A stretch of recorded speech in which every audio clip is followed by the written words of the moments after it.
Amém. Graça e paz a todos. Glória a Deus. Vamos abrir as nossas Bíblias no Evangelho de São Marcos, no capítulo 4. Evangelho de Marcos, no capítulo de número 4. Nós vamos ler do verso 35 até o verso 41. O tema da nossa mensagem é como atravessar uma crise sem perder a fé.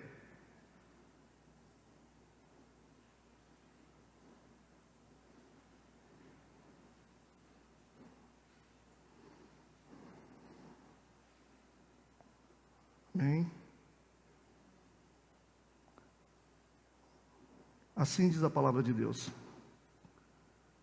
E naquele dia, sendo já tarde, disse-lhes: passemos para o outro lado. E eles, deixando a multidão, o levaram consigo, assim como estava, no barco. E havia também com ele outros barquinhos. Levantou-se grande temporal de vento, e subiam as ondas por cima do barco, de maneira que já se enchia. E ele estava na popa, dormindo sobre uma almofada. E despertaram-no, dizendo-lhe: Mestre, não se te dá que pereçamos? E ele, despertando, repreendeu o vento e disse ao mar: Cala-te, aquieta-te. E o vento se aquietou, e houve grande bonança. E disse-lhes: por que sois tão tímidos? Ainda não tendes fé? E sentiram um grande temor, e diziam uns aos outros: mas quem é este, que até o vento e o mar lhe obedecem? Vamos orar? Deus, obrigado, nós estamos mais uma vez na Tua presença. Nós colocamos a nossa vida nas Tuas mãos. É no nome de Jesus que nós tomamos posse da vitória que o Senhor tem para nós nesta noite. Derrama do Teu Espírito sobre nós, abre a nossa visão espiritual para que nós possamos compreender a Tua vontade que vem através da Tua palavra. Nós consagramos tudo a Ti, no nome de Jesus, amém e amém. Pode sentar no seu lugar. Como atravessar uma crise sem perder a fé? Será que muita gente costuma perder a fé quando está vivendo uma crise? Isso é bem comum, né? Boa parte das pessoas, elas costumam perder a fé. Não só a fé. Aqui os discípulos, eles poderiam perder a fé, perder o barco, perder a missão, perder várias coisas.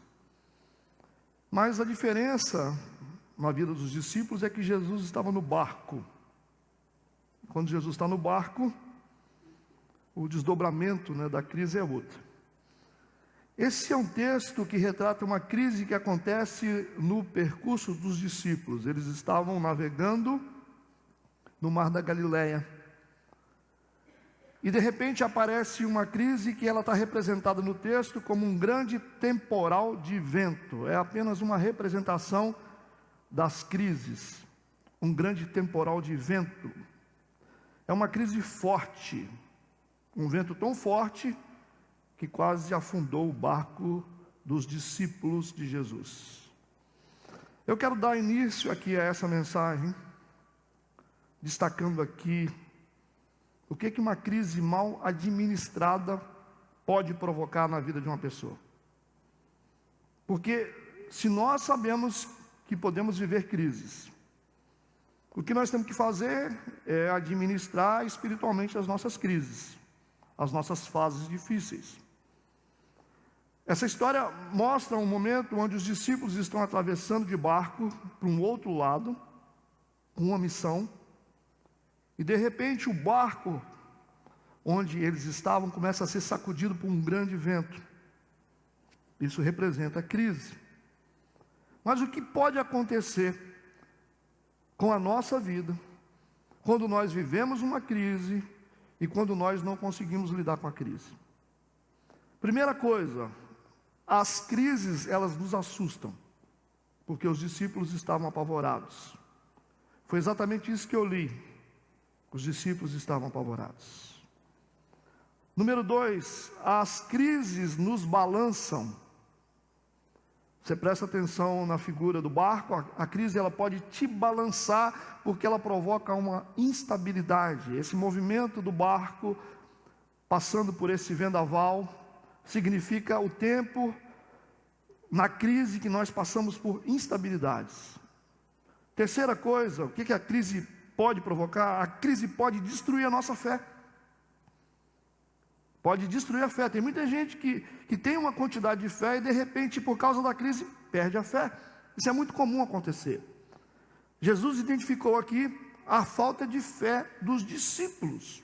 Jesus perguntou: por que vocês são tão tímidos? Ou seja, onde é que está a fé de vocês? Então a crise, ela tem esse poder para poder comprometer a fé da gente. Quarto motivo, ou quarta consequência que a crise pode provocar na vida da gente quando nós não sabemos lidar com ela. As crises podem provocar perdas significativas. Aqui a perda seria do barco e das vidas que estavam no barco. Mas quantas coisas que nós podemos perder quando nós vivemos uma crise? Quantas coisas podem ser perdidas? Quantas pessoas já perderam tantas coisas por causa de uma crise? Então a crise ela pode provocar perdas, não perdas simples, mas perdas significativas. Uma outra coisa que a crise pode provocar, ela pode nos levar para o fundo. Para o fundo, porque quando o barco ele é sacudido pelo vento, se esse barco afundar, ele vai experimentar o mais profundo desse lugar, desse mar.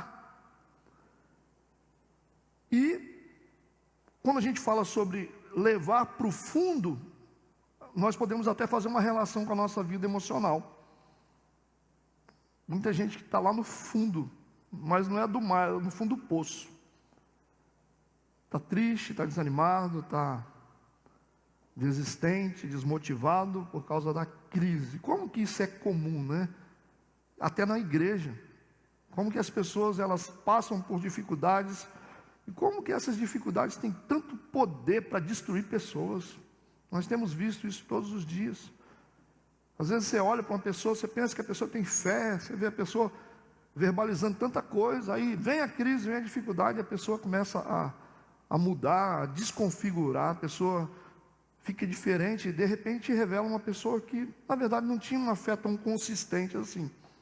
Pessoas desistem de Deus, desistem dos propósitos da família. Por quê? Porque a crise veio e a pessoa não soube lidar com a crise. Ou seja, a crise pode nos levar para o fundo. Uma outra coisa, as crises podem sabotar a nossa missão. Porque Deus ele tem um propósito para cada um de nós. E nós temos uma missão de vida. Todos nós. Não tem ninguém aqui que não tem uma missão de vida que Deus escolheu. Todos nós temos um propósito de vida.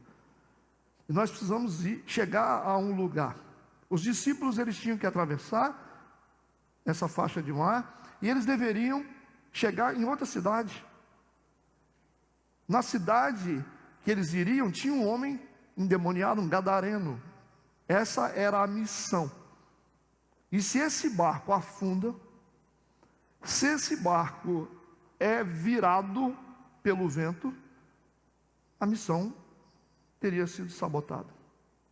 Vocês estão entendendo? Eles não conseguiriam ir a Gadara. Eu quero falar sobre 3 coisas que podem viabilizar uma crise. Eu quero que você vá prestando atenção que nós estamos construindo aqui. 3 coisas que podem viabilizar uma crise. Primeira escolha errada que eles fizeram é de passar nesse lugar. É um lugar perigoso. Quando você fala sobre Mar da Galileia, na verdade não é um mar, é um lago de Genezaré, é um lago de águas doces. Mas é chamado de Lago de Genezaré, Mar da Galileia, ou Mar de Tiberíades. É um lugar extremamente perigoso por causa da geografia. É cercado de montanhas, tem uma profundidade média de 25 metros. o lugar mais fundo tem 45 metros de profundidade, 13 quilômetros de largura, 19 quilômetros de comprimento, esse lago. E essas características são assim fáceis de acontecer problemas. Todo barco que passa por aquele lugar pode passar por tempestades, por ventos fortes. É muito comum nesse trecho onde eles estão navegando, os barcos terem que ser sacudidos por muitos ventos. É um lugar que todo mundo conhece. Todo mundo sabe que esse lugar de passagem marítima é um lugar extremamente perigoso, mas eles estão passando por ali. Então, quando nós escolhemos lugares perigosos, você tem que estar ciente que você pode viver uma crise. Quando você escolhe lugares difíceis, lugares melindrosos, lugares que oferecem risco para a sua vida, então o que você pode esperar? O que uma pessoa que gosta de viver perigosamente pode esperar? Às vezes nós fazemos as coisas e a gente pensa assim, isso não vai dar nada, isso não vai acontecer. Você que pensa. Tem gente que já entra sabendo o que vai acontecer, mas quer pagar para ver. E aí, quando acontecem os ventos, aí a pessoa fala, puxa vida, por que isso está acontecendo comigo? Pela nossa maturidade espiritual e pelas histórias que nós conhecemos, e pela Bíblia mesmo, nós sabemos que existem lugares que nós não podemos passar. Porque se nós passarmos por alguns lugares na nossa vida, nós vamos enfrentar ventos fortes. Por isso que acontecem algumas crises. Nós escolhemos caminhos perigosos e caminhos arriscados para passar. Então não tenta ser herói em algumas coisas. Não pensa que você, eu vou passar aqui e não vai dar nada. Sempre dá. Sempre acontece alguma consequência. Resultado de escolhas erradas, caminhos errados, podem trazer crises fortes para a nossa vida. Vocês estão entendendo? Segunda coisa que pode viabilizar uma crise, eu escolhi 3 coisas mais importantes. Eu quero que você entenda isso. Segunda coisa que pode provocar uma crise na nossa vida: o propósito de Deus em aumentar a nossa fé. Aí você vai falar, puxa vida, Deus quer aumentar a minha fé e por isso que eu vivo algumas crises? Sim. O propósito de Deus em aumentar a nossa fé, quando a nossa fé não tem estatura suficiente para a salvação. Então entenda isso de maneira séria. Quando você tem uma fé que não tem estatura suficiente para a salvação, Deus pode permitir uma crise na sua vida. Porque às vezes é melhor Deus te dar uma crise para te salvar do que você ter uma vida mansa e tranquila e ir para o inferno. Tem muita gente que não passou vento. Pessoas que estão vivendo de qualquer jeito, nunca passaram ventos, nunca viveram um tempo difícil. E muitas dessas pessoas estão indo para o inferno. Não é porque elas não viveram tempos difíceis, é porque gente que escolheu viver de qualquer jeito, gente que optou viver sem Cristo, e gente que está destinada ao inferno. Essa é a realidade. Tem muita gente que está destinada ao inferno, porque pessoas que não estão comprometidas com as coisas de Deus. Mas Deus, Ele ama tanto as pessoas, que Ele permite que algumas pessoas vivam crises, para que essas pessoas despertem a fé, a ponto de alcançarem a salvação, nesse despertamento. Vocês estão entendendo? Então, talvez você reclama, você fala assim, puxa vida, hoje eu estou na presença de Deus, porque eu vivi uma crise, porque eu vivi um momento difícil. Essa crise, ela te trouxe para a presença de Deus. Ou seja, essa crise, ela está salvando você. Porque foi a partir da crise que você conheceu Jesus e que você está experimentando essa graça da salvação. Talvez se você não vivesse um momento difícil, você não estaria nem na igreja, você não conheceria nem a Jesus. Você não seria uma pessoa santificada na presença de Deus.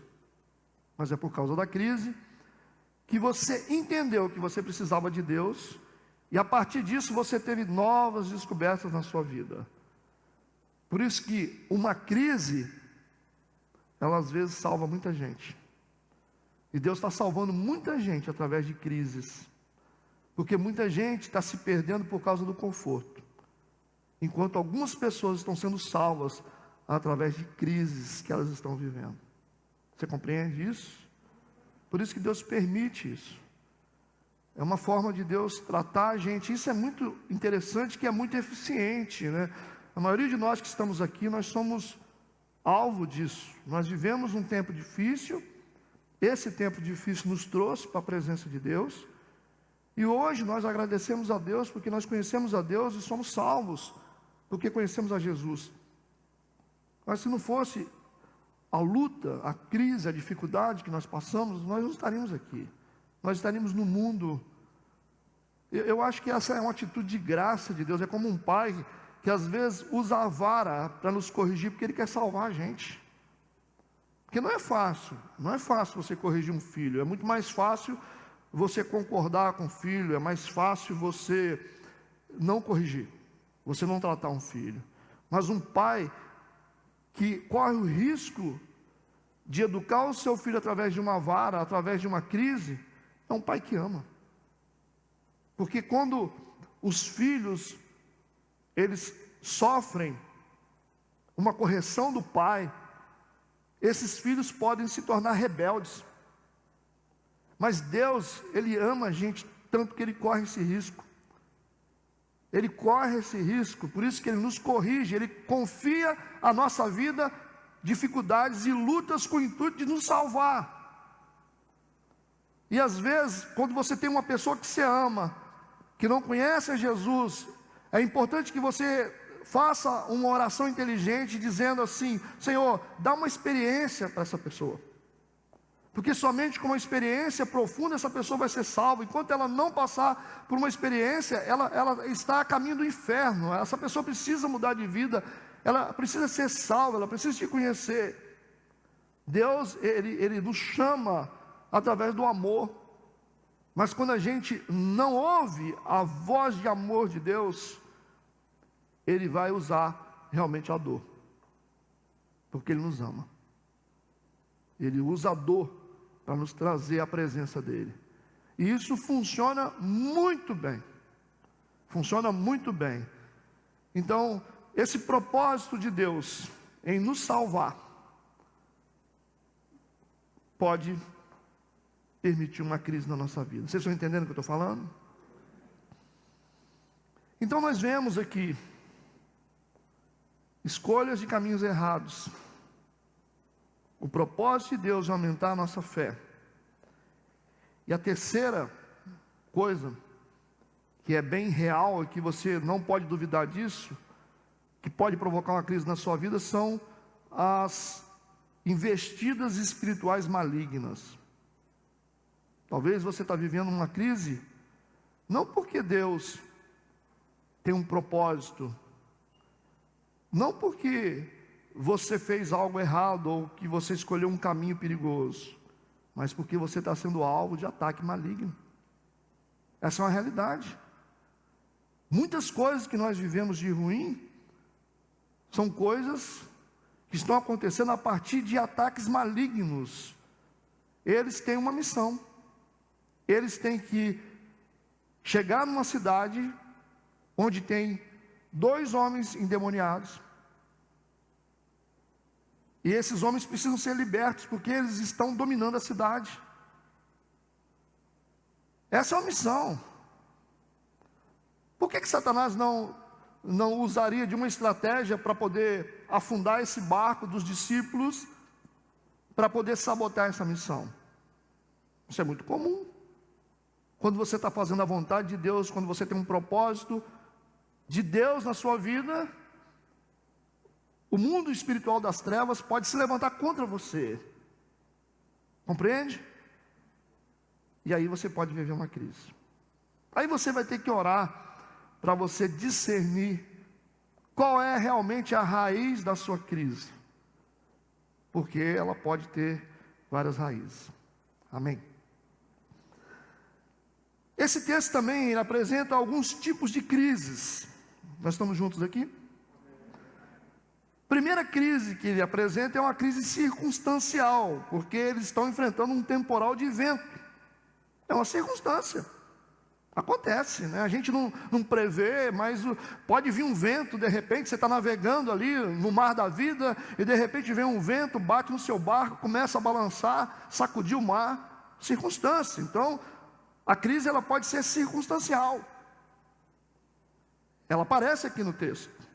Aparece também uma crise emocional, porque eles estão apavorados, eles estão preocupados. Então, crises emocionais, crises circunstanciais, isso é normal. Crises que acontecem fora da gente, crises que acontecem dentro da gente, porque o mar está revolto, o barco está balançando, o vento é forte, há uma turbulência no mar, mas também há uma turbulência dentro deles. Percebe isso? Então não é uma crise só externa, é uma crise também interna.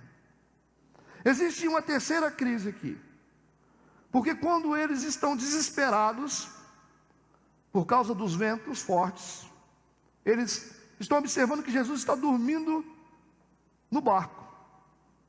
E eles acordam Jesus e falam com Jesus: Senhor, o Senhor não se preocupa? O Senhor não está preocupado que nós possamos padecer com esses ventos? Essa é uma crise teológica. É uma forma errada de interpretar Deus. Quando você fala assim, dentro da sua crise, você diz assim: Senhor, o Senhor não está preocupado com aquilo que eu estou passando? O Senhor não está preocupado com a minha luta? Essa é uma pergunta de quem não entendeu Deus, de quem não conhece a Deus, quando você acha que Deus esqueceu de você, que Deus não está preocupado com você. Então nós temos três crises: uma circunstancial, por causa do vento que está soprando.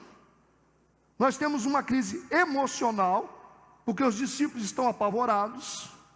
E nós temos uma crise teológica de interpretação de Deus. Não estão entendendo Deus. Vocês perceberam? Crise que acontece na cabeça da gente, crise que acontece fora da gente, crise que acontece dentro da gente. São crises, crises e crises. Aí vem a pergunta do nosso tema: como é que nós podemos atravessar uma crise sem perdermos a fé? Essa é a pergunta. Como é que se atravessa uma crise sem perder a fé?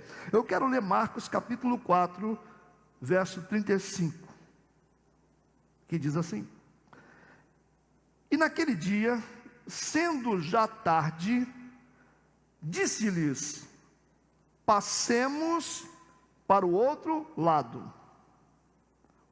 Passemos já dá uma segurança para a gente, porque eles não vão passar sozinhos, eles vão passar com Jesus. Eles vão fazer uma travessia, eles estão numa margem de um lado do lago, cumpriram a missão deles ali, e agora eles vão para uma nova fase. Eles vão agora para uma nova transição. Há uma transição nova, por isso que Jesus está dizendo: passemos para o outro lado. É uma transição. E nós vamos evoluindo assim, de transições em transições. Nós vamos experimentando coisas novas. Andando com Jesus, Ele nos leva para novas fases, sempre. Novas experiências, novos aprendizados, um novo crescimento, todos os dias. Você pode perceber que O texto diz que naquele dia, Jesus poderia ter dormido com os discípulos, esperado para poder navegar no outro dia, mas ele queria fazer isso no mesmo dia. Ele aproveita muito o tempo. E naquele dia, sendo já tarde, ele disse: passemos para o outro lado. Qual é a representação disso para nós, como cristãos? Nós queremos avançar, nós queremos cumprir a vontade de Deus, nós queremos experimentar coisas novas, novas experiências, porque isso faz parte do nosso crescimento. Essas transições, esses avanços, essas novas margens, é o que toda pessoa que anda com Deus tem que experimentar. Senão você vai cair numa rotina espiritual e a sua vida não vai ter sentido. A cada culto, a cada experiência, a cada momento de oração, a cada momento com Deus, nós experimentamos coisas novas. É sempre assim. E nós crescemos mais a partir disso. Essa é uma vida de renovação. Essa é uma vida no Espírito, avançando, experimentando novos lugares espirituais. Agora, será que nós sabemos qual é o custo, qual é o ônus de uma nova transição? Será que você sabe quanto vai custar um crescimento, uma transição, uma nova experiência? O que custa? Como é que a gente cresce? Como é que a gente melhora? Como é que nós vamos para o outro nível ou para outras margens? Existe um custo. Talvez é um custo de batalha. É um custo de passar por tribulações. É esse custo que eles vão ter que pagar, de atravessar um mar com Jesus, passar por um vento forte, para chegar do outro lado. Amém? Então você, como cristão, você precisa compreender a escolha que você fez de andar com Cristo. A decisão que você tomou. Você está indo para o céu. Você é uma pessoa salva. E Satanás, ele quer te tirar desse caminho. Você é uma pessoa diferente. Você que aceitou Jesus como seu Salvador, você é uma pessoa diferente. Você é um cidadão preparado para ir para o céu. Você está aqui só de passagem. Há algo melhor preparado para você. E qual é o custo disso?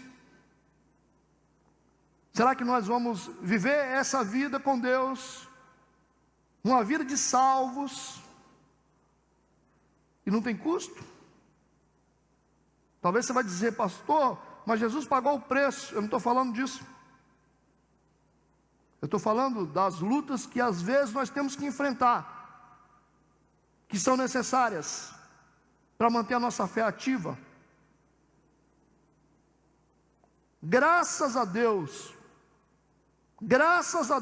pelos momentos difíceis que às vezes Deus permite que eu viva, porque esses momentos difíceis me acordam quando eu estou sonolento espiritualmente.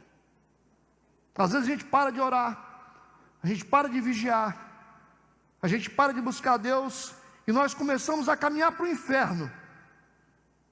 Mas Deus, com o amor que Ele tem por nós, Ele permite um vento na nossa vida, e Ele nos traz de volta através desse vento, porque Ele reativa a nossa fé novamente.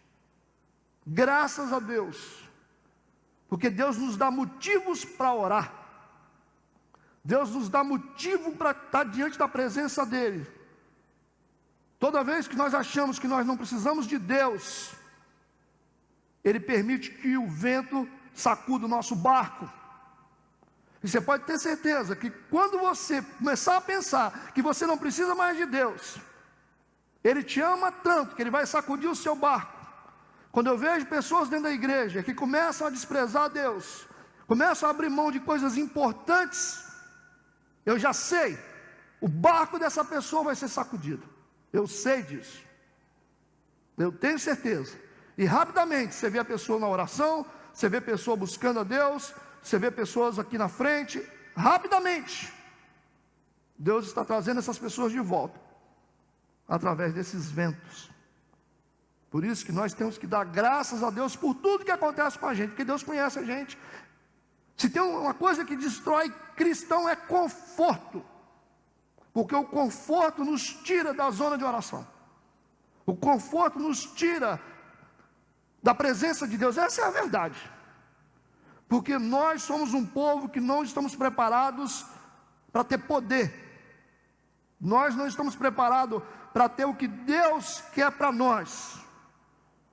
Toda vez Deus testa a gente, Ele dá poder para a gente, Ele dá conforto para a gente, mas nós desprezamos a Deus, e quando você sai debaixo das asas de Deus, o diabo te encontra. Esse é o problema, esse é um grande problema, porque pessoas cristãs só conseguem se esconder debaixo das asas poderosas de Deus, e quando elas saem debaixo de Deus, debaixo da cobertura de Deus, elas se tornam pessoas vulneráveis. Aí Deus permite os ventos, para que essas pessoas se recolham novamente à presença de Deus, para que elas voltem a orar, voltem a buscar a Deus, e a fé dessas pessoas é elevada, elas mudam a consciência delas, elas retornam a Deus. Por isso que Deus, na sua infinita sabedoria, Ele permite ventos. Amém? Jesus disse: passemos para o outro lado. Vamos avançar, vamos crescer, vamos experimentar coisas novas. Mas no meio desse caminho, existem desafios. Existem desafios. Amém? Segundo ponto importante, eu quero ler o versículo 36. Eu quero ler apenas a parte B desse versículo, a princípio. A parte B diz assim: e havia também com ele outros barquinhos. Tinha o barco dos discípulos, e junto com esse barco haviam outros barquinhos. Nesse mar haviam outros barcos também. O que isso significa? Que não é só você que enfrenta a crise. Não é só você que enfrenta a crise. Isso serve de consolo para você. Se você quer aprender a enfrentar crises sem perder a fé, entenda isso. Não é só você. Esse barco está no mar. E o texto diz que havia também com ele outros barquinhos. Tem mais gente no mar da vida. Tem mais gente que tem seus barcos sacudidos também. Talvez você disse assim: mas Deus só faz isso comigo. Deus me escolheu para Judas. Talvez é isso que você fala com Deus. Existem pessoas que estão sofrendo. Existem barcos que estão sendo sacudidos muito mais que os nossos. Porque quando o vento vem no mar, depende do ponto onde a onda é formada. Esse barco que está naquele ponto, ele sacode muito mais do que o outro. É assim que é a vida. Então não é só a gente que sofre, não é só a gente que perde, não é só você que fica doente. Não, as pessoas sofrem. As pessoas passam dificuldades, as pessoas ficam tristes, elas perdem, elas são injustiçadas, elas ficam sem dinheiro, elas são tentadas. Haviam outros barcos também nesse mar. A crise não é uma coisa só sua, é de todo mundo. Agora nós vamos analisar o texto completo. Quero ler ele todo. Versículo 36. E eles, deixando a multidão, o levaram consigo, assim como estava no barco. Agora escuta isso. O texto texto está dizendo que o barco dos discípulos era o barco. Mas os outros barcos, o texto chama de barquinhos. Eles, deixando a multidão, o levaram consigo, assim como estava no barco. E havia também com ele outros barquinhos. Provavelmente, o barco dos discípulos era um barco maior. E os outros barcos que estavam ao redor eram barcos menores.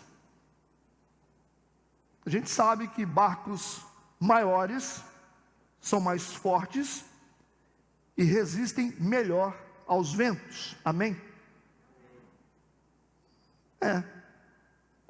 Mas dentro de uma visão espiritual, esse barco dos discípulos é maior, principalmente porque Jesus estava ali. Jesus estava ali. E aí nós acreditamos realmente que o barco que Jesus está, ele se torna mais forte aos ventos. Pode crer. Quando você traz Cristo para a sua vida, quando Cristo está com você, seu barco é mais forte. O seu barco não é um barquinho. O seu barco, ele está mais preparado para enfrentar os vendavais da vida. Porque Cristo está com você. Você consegue entender isso? Eu quero ler novamente o versículo 35. E o 36 novamente. Tem mais princípios aqui. E naquele dia, sendo já tarde, disse-lhes: passemos para o outro lado. Jesus disse. Jesus falou com os discípulos: passemos para o outro lado. Versículo 36. E eles, deixando a multidão, o levaram consigo. Presta atenção nisso. Jesus que disse: passemos para o outro lado. Mas foram os discípulos, no versículo 36, que decidiram levar Jesus com ele. Porque o texto está dizendo: o levaram consigo, assim como estava no barco. Olha, se nós entendemos que nós não temos poder para controlar as nossas crises e os nossos ventos, é importante que tenhamos na nossa vida alguém que possa fazer isso. Tá certo? Quando você se acha muito forte, né? Você não precisa de Jesus. Quando você acha que você pode enfrentar a vida de peito aberto, que isso também é uma utopia, você fala: não precisa de Jesus. Você só acha que você pode, mas você não pode, porque a gente não pode, a gente não consegue. Mas quando nós entendemos isso, que nós somos frágeis e que só somos fortes com Cristo, a gente decide colocar Jesus na nossa vida. Nós colocamos Jesus no nosso barco, porque nós sabemos, enquanto Ele estiver conosco, nós vamos enfrentar os ventos e vamos sair ilesos deles, porque Ele está com a gente, Ele nos protege, porque Ele é maior do que o vento, Ele é maior do que a força do mar. Então, se você se sente pequeno diante de tanto problema que você está enfrentando, a melhor coisa que você faz é você colocar Jesus dentro do seu barco, dentro da sua vida. Será que existe lugar na sua vida para Deus estar? Porque a vida de muita gente tem lugar para tanta coisa, menos para Deus. A gente tem tempo, lugar na nossa vida para tudo, às vezes menos para Deus. E a Bíblia está dizendo que Jesus foi levado, o levaram consigo. Amém? Outra coisa que aparece nesses textos aqui, porque esses textos eles mostram muito mais do que nós estamos lendo simplesmente. A apresenta também 3 tipos de fé. A primeira fé que aparece nesse texto é que eles saíram de uma margem, eles estavam na praia, e quando eles saíam de um lugar para outro, sempre eles curavam pessoas. Jesus curava as pessoas, alimentava as pessoas. Sempre havia uma obra de Deus no lugar. Eles terminavam aquela obra, eles saíam para outro lugar. Aquelas pessoas que ficavam na praia são as pessoas que estavam com os pés no solo, não estavam na água. O que essas pessoas fizeram? Qual o tipo de fé que essas pessoas têm? Elas buscam a Jesus, elas foram atrás de Jesus para quê? Para conseguir alimento, para conseguir cura, para conseguir uma resposta. Então esse nível de fé é o nível de fé mais baixo que existe. Pessoas que buscam a Cristo, pessoas que vêm nas igrejas para tentar receber alguma coisa de Deus. Esse é o menor nível de fé. Qual é a fé que você tem? Você tem fé só para vir para a igreja, para pedir para Deus te ajudar em alguma coisa? É a fé das pessoas que estavam lá na terra firme, as pessoas que Jesus deixou lá na terra firme, aquelas pessoas que foram alimentadas com os pães e peixes. Elas buscavam a Jesus, elas corriam atrás de Jesus, simplesmente para receber um milagre. E olha que esse tipo de gente é a maioria das pessoas buscam a Jesus simplesmente para receber um milagre, para receber um pão, para receber um peixe, para receber uma cura. Essa é a fé natural, é o menor nível de fé. Esse texto apresenta esse nível de fé natural de pessoas que só buscam a Jesus para receber alguma coisa que elas precisam. Existem muitas igrejas lotadas de gente que só estão lá para isso. Elas pegam a bênção e elas vão embora. A maioria dessas pessoas não conheciam Jesus. Elas recebiam um milagre, voltavam para suas casas, não tinham intimidade, não conheciam Jesus, mas receberam o milagre de Jesus. O mundo está cheio de gente assim. E quem você é no meio dessa quantidade de gente? Que tipo de fé que você tem? Primeiro nível de fé, fé natural, a fé que só busca receber algo da parte de Cristo. Vocês entendem isso? Segundo nível de fé que aparece aqui, nós podemos chamar de fé ministerial. Quando nós falamos de fé ministerial, você vai pensar assim: pastor, fé ministerial é ser um diácono, é ser um pastor na igreja? Não. A questão de ministério, o ministério de Deus, é você fazer algo para Deus, é você ser útil para Deus, é você ser servo de Deus. Todos nós temos um tipo de ministério, sabia disso? E eu vou resumir o que é um ministério na vida de um cristão. Ministério é o seguinte: é você ter coragem de entrar no barco que Deus manda para ir onde você precisa ir. Isso é ministério. É ter coragem suficiente para obedecer a Jesus, a ponto de entrar num barco e enfrentar tempestade, mas para fazer aquilo que Ele mandou fazer. Isso é ministério. Esse segundo nível de fé, que é a fé ministerial, é a fé dos discípulos, porque eles entraram no barco, eles passaram por tempestade, para poder tentar chegar no lugar onde Jesus mandou eles irem. Isso é ministério. Você seria capaz de entrar num barco?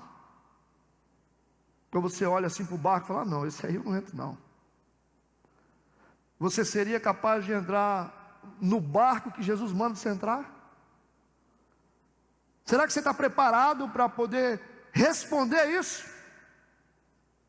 Você vai dizer assim: ah, pastor, depende, né?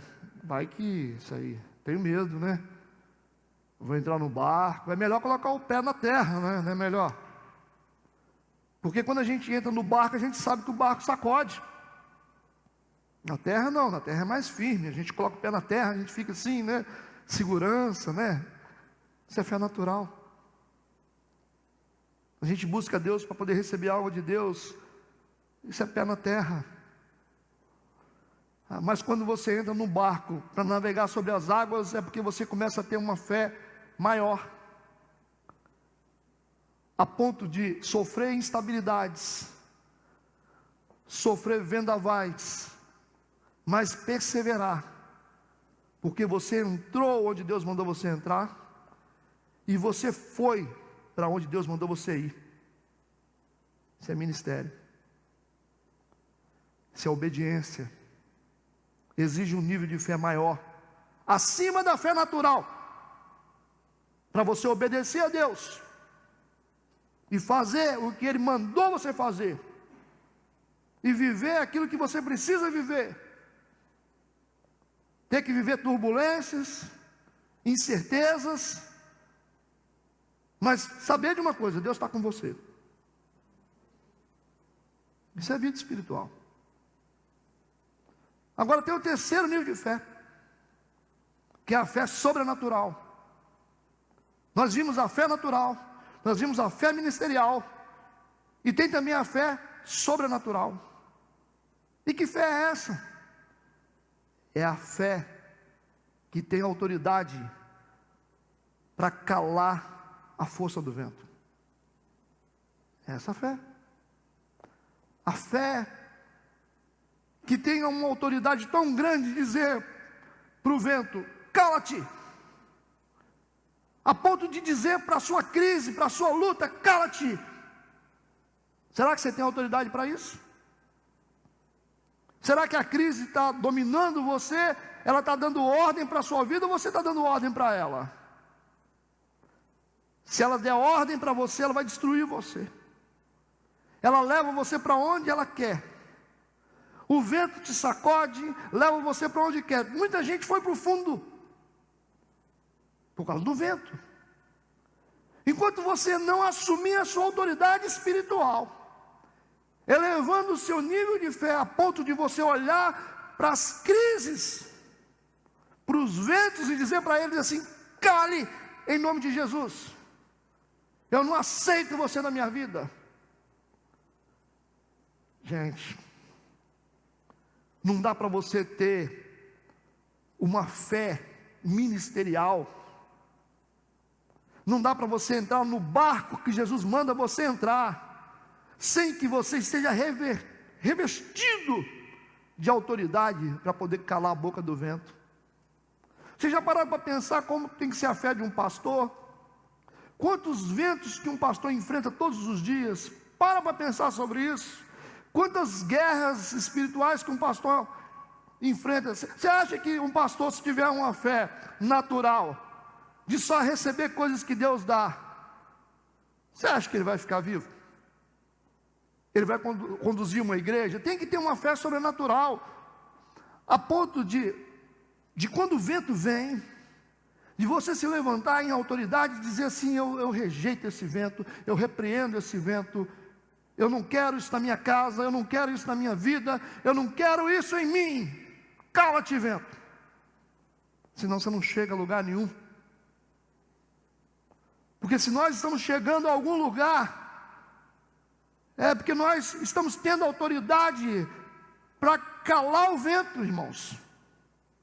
Se nós estamos conseguindo atravessar essas fases difíceis, para chegar do outro lado e cumprir a vontade de Deus, é porque nós temos autoridade como igreja para fazer o vento calar a boca.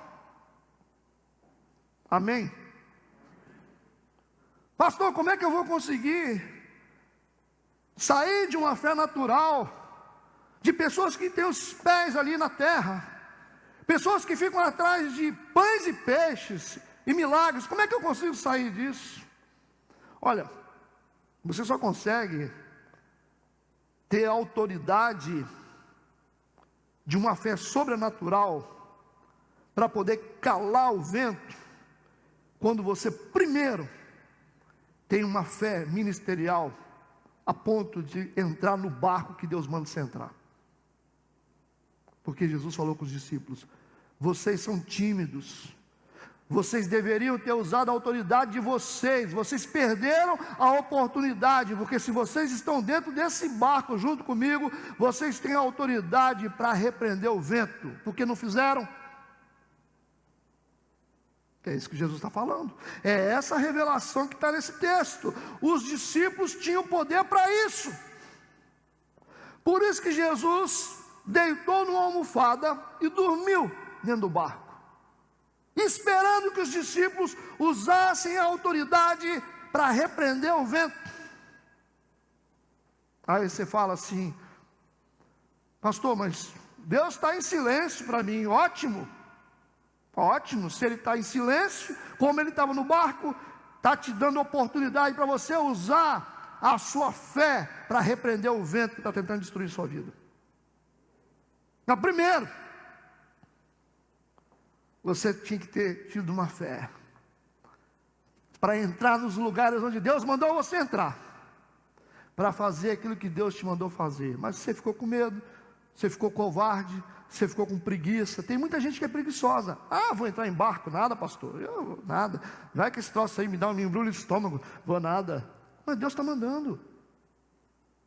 Tem muita coisa que embrulha o estômago. Vocês acham que o meu estômago não fica embrulhado o tempo todo com a maresia da igreja? Embrulha, tem coisa que é difícil, é luta, mas não é o barco que Deus mandou a gente entrar. Porque se a gente não entrar nesse barco, a gente não chega do outro lado. Então nós temos que aguentar sim os balanços desse barco. Nós temos que aguentar sim os enjoos desse barco. Sim, as lutas, acontece, né? Os embates, os ventos, e permanecer no lugar onde Deus mandou a gente estar. Nós temos que ter mais coragem, para ter uma fé, para dizer para Deus assim: Deus, me usa. Eis aqui a minha vida, nas tuas mãos. Eu abro mão disso, abro mão de vontades, de desejos, de querer. Aprender a renunciar às coisas da vida, às coisas do mundo. Fazer coisa errada é fácil. Se deixar levar pela vida é fácil, isso é fácil. Fazer a diferença é dizer não para esse mundo, porque esse é um lugar onde todo mundo está indo. Está todo mundo indo para o mesmo lugar, todo mundo com os mesmos pecados, com as mesmas manias. Que tipo de gente você é? Temos que dizer não para o mundo e dizer sim para Deus, porque nós temos uma salvação, um arrebatamento que nos espera, igreja. Existem pessoas que estão precisando de nós, da nossa fala, da nossa pregação, do nosso testemunho, porque a gente prega também com a vida, não prega só com a boca.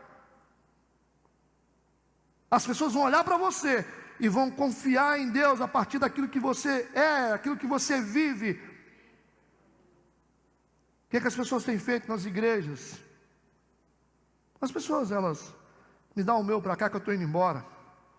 Peguei minha bênção. Mas as pessoas não estão preocupadas. Você pode ajudar a igreja de diversas maneiras. Você pode ajudar a igreja com oração. Você pode ajudar a igreja fazendo alguma coisa. Você pode ajudar a igreja com dinheiro. Porque tem gente que não pode fazer alguma coisa, mas dá dinheiro para a igreja, semeia na igreja para ajudar a igreja a fazer as coisas, fazer obra missionária, fazer o que precisa ser feito. Existem diversas maneiras da gente ajudar a causa de Deus, colaborando, orando, semeando. Ah, se eu não posso ser missionário, mas eu pago um para ir. Se eu não posso pregar, eu ajudo quem prega. Graças a Deus que as pessoas estão chegando, estão se convertendo. O que nós estamos fazendo? Nós vamos melhorando, vamos crescendo, vamos ensinando, vamos discipulando, vamos fazendo melhor, vamos renunciando, porque não é fácil. Há um choque de cultura. Você é cristão, você traz uma pessoa do mundo, você fala: poxa, é difícil, mas a gente aguenta até que essa pessoa esteja pronta. Enfrentamos crises das famílias, temos um contato constante com a dor das pessoas. Isso traz peso espiritual para nós como igreja. Mas a gente tem que fazer. É um barco que sacode, é um barco que fica balançando, é um barco que dá enjoo na gente, mas é o barco que Deus mandou a gente entrar. Ser igreja de verdade, ser igreja, e assumir o nosso papel como igreja do Senhor, dando exemplo lá fora, aqui dentro e lá fora, ser igreja. Mas nós temos visto que as pessoas são desobedientes, as pessoas fazem tudo errado. As pessoas não seguem a palavra de Deus. Volta e meia as pessoas estão fazendo tudo errado. A palavra é clara, mas as pessoas insistem em errar na vida, nos casamentos, nas empresas, nos negócios, sempre errando, tomando decisões erradas, sendo instruídas, mas desobedecendo a palavra de Deus. A desobediência traz consequências para nós, traz crises para nós que a gente não consegue controlar. Tudo é uma questão de obediência. Eu nunca vi uma pessoa obediente que vivesse mal. Como a Bíblia diz, não tem um justo desamparado, nem a descendência dele mendiga o pão. Eu conheço pessoas, já vi pessoas de todo tipo, chegando em igreja, saindo de igreja, mas eu não vi ainda um obediente que vivesse no fundo do poço. Não vi até hoje. E não vai existir nunca. Pessoas obedientes crescem. Pessoas obedientes a Deus, elas prosperam, elas crescem, elas melhoram a cada dia. A obediência a Deus, a palavra dele, cumprir o mandamento de Deus. Olha, a gente fica seguindo as nossas vontades. É o primeiro namorico que aparece, a pessoa deixa a igreja. Meu coração. As pessoas são muito presas nessas coisas, em vontades e desejos, em vontades particulares. Está todo mundo tentando melhorar, satisfazer as vontades. Tudo que as pessoas têm feito é melhorar, tentando satisfazer as vontades. É isso que as pessoas estão fazendo. E como é que está indo esse mundo aí? O que nós temos visto acontecendo no mundo? Um monte de gente doente,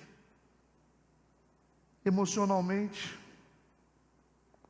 pessoas que não se preocupam com as famílias, com os filhos, com os casamentos. Eu vejo isso o tempo todo. Casamento afundando. É uma mulher que está triste porque o marido faz isso, o marido está triste porque a mulher faz isso. Por que desobediência, gente? A empresa afundou. Por que afundou? Porque você foi desobediente. Você foi desobediente. Você não cumpriu o princípio financeiro. Simples. Fulano não gosta de mim. Por quê? Porque você não cumpriu o princípio de relacionamento. Por que você foi traído? Você não cumpriu o princípio do casamento. Falências, crises, sofrimento, depressões, tudo raízes. Um emaranhado de problema. Hoje eu estava vindo, conversando com a minha esposa no carro, eu falei, gente, não tem como esse mundo ser diferente, com as pessoas agindo desse jeito, não tem como. É um mundo que está perdido, é dor, sofrimento, depressão, tem que acontecer essas coisas mesmo, porque não tem como viver tão errado, as pessoas vivem tão errado. As pessoas vivem errado, e as pessoas são ministradas nas igrejas, mas não tem como o mundo ser melhor, não tem como, se nós continuarmos a viver assim. Se a gente não mudar a nossa conduta, isso tem que mexer com a gente tem que chegar e pensar, poxa, eu tenho que parar com esse troço, eu tenho que ser um homem de Deus, você tem que ser uma mulher de Deus, um servo de Deus, fazer as coisas de Deus com zelo, com cuidado. Nós vamos experimentar prosperidade a partir desse ponto. Faz um teste, alinha a sua vida com as coisas de Deus, cumpre os princípios, obedeça a palavra de Deus, trate a sua família como deve ser tratada direito, respeite as pessoas, honre compromisso. Você vai ver o que vai acontecer com você. Você vai prosperar. As pessoas que ficam mais próximas, eu consigo tratar isso melhor, porque eu fico em cima, pegando no pé, e elas sentem como que a vida delas vão melhorando, porque são os princípios de Deus que fazem a pessoa crescer. Amém? Vocês estão entendendo? Fé natural, fé ministerial e fé sobrenatural. Eu quero ler o 6º ponto aqui. Por que Jesus fez essas perguntas? Ele disse, por que sois tão tímidos? Eles ficaram com medo do vento. Jesus perguntou, por que vocês são tímidos? Vocês não têm fé? Por que Jesus está fazendo essas duas perguntas? Por que vocês são tímidos e ainda não têm fé? Porque Jesus, antes de entrar no mar, ele disse, passemos para o outro lado. Ele fez uma promessa. Ele disse, nós vamos passar para o outro lado. Se ele disse, nós temos que confiar naquilo que ele disse. Nós temos que ajustar os nossos sentimentos nessa palavra. Não dá para ouvir Deus falar com a gente que vai funcionar e a gente começar a entrar em turbulência emocional. Não pode, gente. Ele não falou.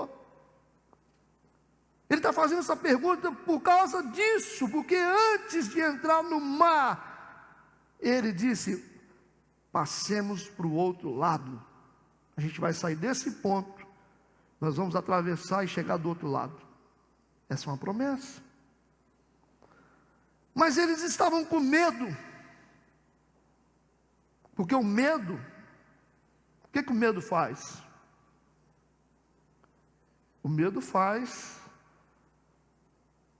invalidar a promessa de Deus. O medo faz isso. Eles estão com medo, por causa da circunstância. Estou vendo o vento. Deus não falou? Se Deus falou, você colocou diante de Deus, Deus falou, vai que vai dar certo. Aí vem o vento. Você vai ouvir o vento? Ou você vai ouvir Deus? É por isso que Deus está fazendo. Jesus está fazendo essa pergunta por isso. O que você está ouvindo? Você está ouvindo a voz das circunstâncias? Ou você está ouvindo a palavra de Deus? Isso define o seu medo. Por que você está com medo? Porque você deixou as circunstâncias violarem a palavra de Deus, a promessa de Deus na sua vida. Por isso. Porque a gente se move por circunstâncias. A gente vê assim: hoje está escuro, hoje não vai estar bom. Mas lógico que vai estar bom. Vai dar certo, as coisas vão funcionar, o mar vai abrir, sabe? Nós vamos conseguir nós vamos conseguir vender, nós vamos conseguir prosperar, nós vamos conseguir. Por que nós vamos conseguir? Porque a voz de Deus precisa ser mais poderosa na sua vida do que a voz das circunstâncias. Você ficar ouvindo relâmpago, trovões, barulho de vento soprando, você não vai conseguir nada. Você vai ter medo. Medo. O que você tem que guardar dentro do seu coração? A promessa de Deus. Porque Ele disse: nós vamos passar para o outro lado. Isso tem que ser suficiente. Começa agora a ficar ouvindo os barulhos que estão aí na sua vida. Começa a ouvir. Você vai ficar com medo. E aí Jesus vai perguntar para você: por que vocês são tímidos? Vocês não têm fé? O que eu falei com vocês? Ele disse: vocês estão invalidando a minha promessa. Quando vocês ouvem os ventos e dão importância para os ventos, aí você vai ficar com medo. O mar pode estar bem revolto. Você está num barco, está balançando tudo. Talvez é assim que está a sua vida hoje. Eu imagino, não deve ser fácil.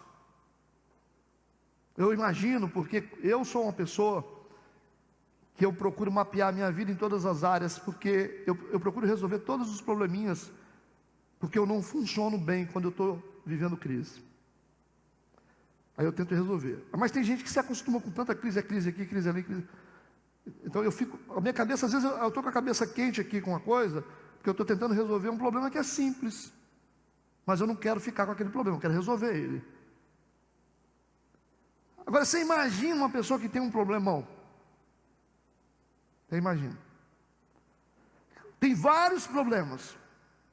Na família, no trabalho, na vida financeira, na vida ministerial. Como é que está a cabeça dessa pessoa? Você já imaginou? Então não é fácil. Não é fácil. Eu entendo que não é fácil. Mas nós temos que confiar em Deus. Nós temos que confiar em Deus. Porque embora o mar esteja revolto por causa do vento, nós estamos ancorados em Cristo. Isso que a igreja precisa entender. Isso pode acontecer? Pode. Na vida de qualquer pessoa. Mas a palavra de Deus é que nós vamos chegar do outro lado. Então, se Ele disse que eu vou chegar do outro lado, Ele disse: pode ter vento, pode sacudir o seu barco, mas você não vai afundar, porque eu estou com você. Enquanto eu estiver na sua vida, seu barco vai estar seguro. Entende o que eu estou falando? Enquanto você conseguir manter Deus na sua vida, com a sua santidade, com a sua sinceridade, com a sua conduta moral, enquanto você conseguir manter Deus na sua vida, o seu barco vai estar seguro. Vai estar seguro. Agora eu quero finalizar. Eu quero meditar no versículo 39. 39. Escuta isso.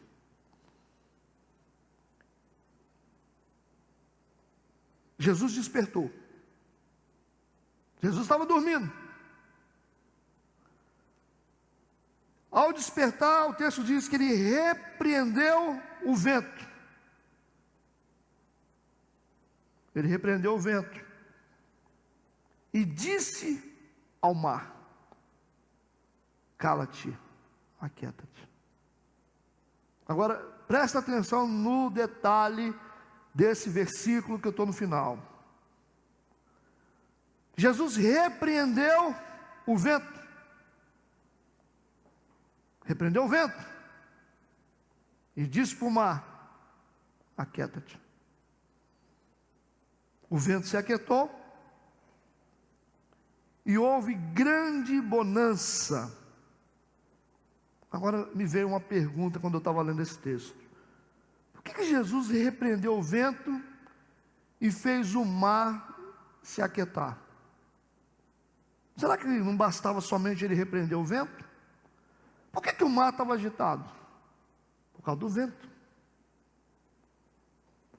O vento soprando, o mar ficava agitado. Na nossa cabeça, bastava simplesmente Jesus dizer para o vento: vento, eu te repreendo. Automaticamente, o mar também ia ficar quieto.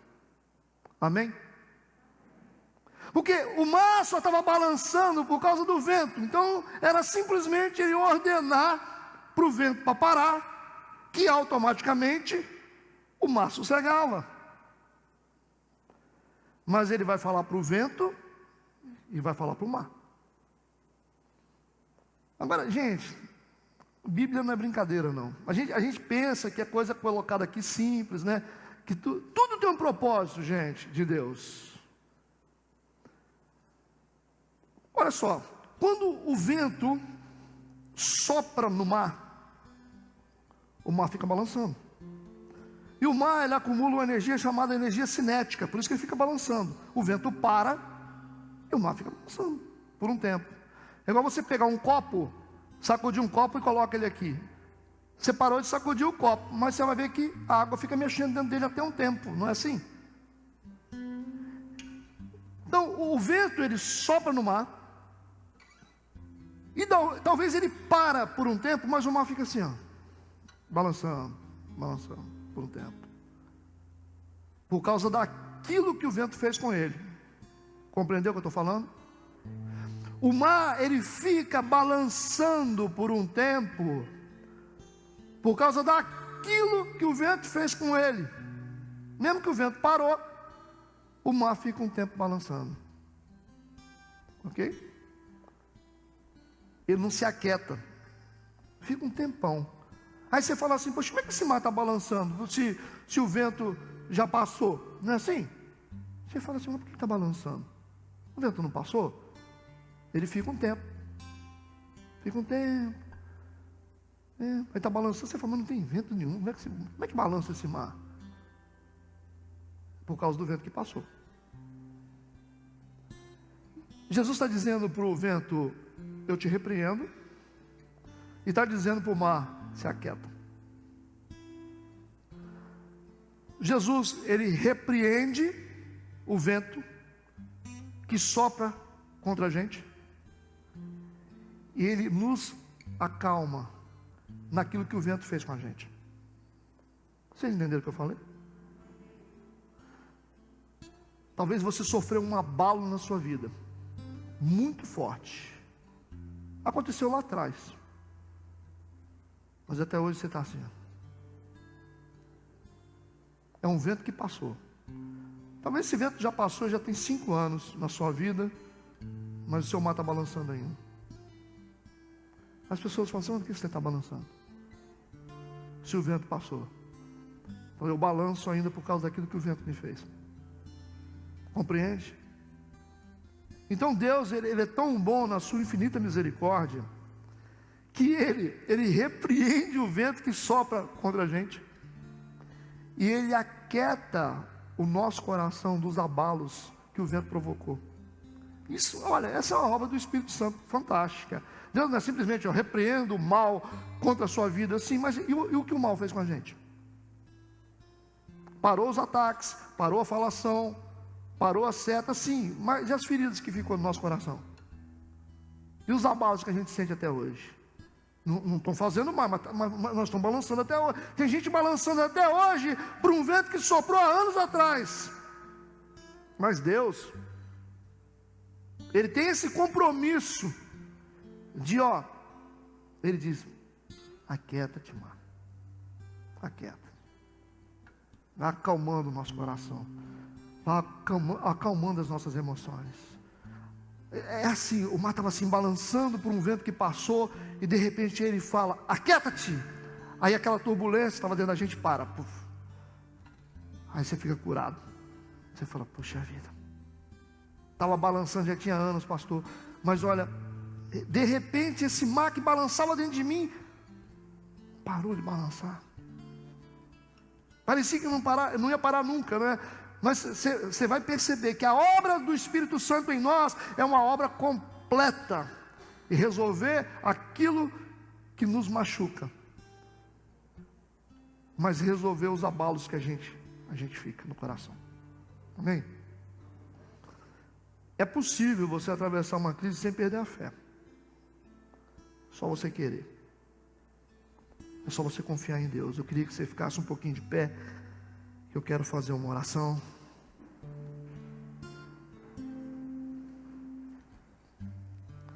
A obra do Espírito Santo em nós é completa, porque Deus não só repreende o vento que nos atingiu, mas Ele age também naquilo que o vento nos fez. Ele disse: olha, nós vamos chegar do outro lado. O que nos sustenta é a promessa de Deus no nosso coração. É essa certeza. Talvez o seu mar está agitado hoje. Eu quero convidar aqui na frente. Olha, somente as pessoas que estão tendo o mar agitado. Quero que você fique aqui na frente. Quero orar por você. Somente as pessoas que estão sentindo que o mar está agitado na sua vida. Aquelas que estão sentindo o vento forte. Você que está com medo da travessia. Você está num ponto de insegurança, de inquietação. Eu quero que você venha até aqui para mim orar por você, porque Deus está dizendo para você hoje: olha, fica tranquilo, esse negócio vai passar. E pode vir quantos ventos forem necessários na sua vida. Não interessa o vento que vai vir na sua vida. Ouça o que eu estou dizendo para vocês. Não importa os ventos que podem vir, mas você tem que saber que Deus está com você. Deus está no seu barco. É isso que garante a sua vida. Então não fica com medo de fazer o que Deus mandou você fazer, de ter que enfrentar coisas. Não, Deus está com você. Enquanto você estiver com Deus no barco, você vai chegar do outro lado, porque Deus, Ele repreende a tempestade, e Ele te dá autoridade para você repreender também. E é isso que Ele quer que você faça. Ele quer te dar uma fé maior do que uma fé natural, de pessoas que possuem os pés na terra. Ele quer fazer você navegar sobre as águas. É um lugar de incertezas, mas é um lugar de milagres. É um lugar que às vezes dá medo, mas é um lugar de milagres. O lugar de milagre é um lugar que dá medo. Muita gente tem medo de fazer o que Deus manda. Pedro é um exemplo bom, porque quando Jesus vinha andando sobre as águas, ele falou: Senhor, deixa eu ir. Se é o Senhor que está aí, deixa eu andar sobre as águas também. Ele falou: venha. Simples assim, pode vir. Mas é assim? É, vem. Aí o Pedro foi andando sobre as águas, numa dimensão sobrenatural. Coragem, ousadia. Queria experimentar aquilo que Deus tinha para ele, experimentou. Por um momento foi reparar na força do vento, afundou. Lógico, toda vez que você olha para o vento, você afunda.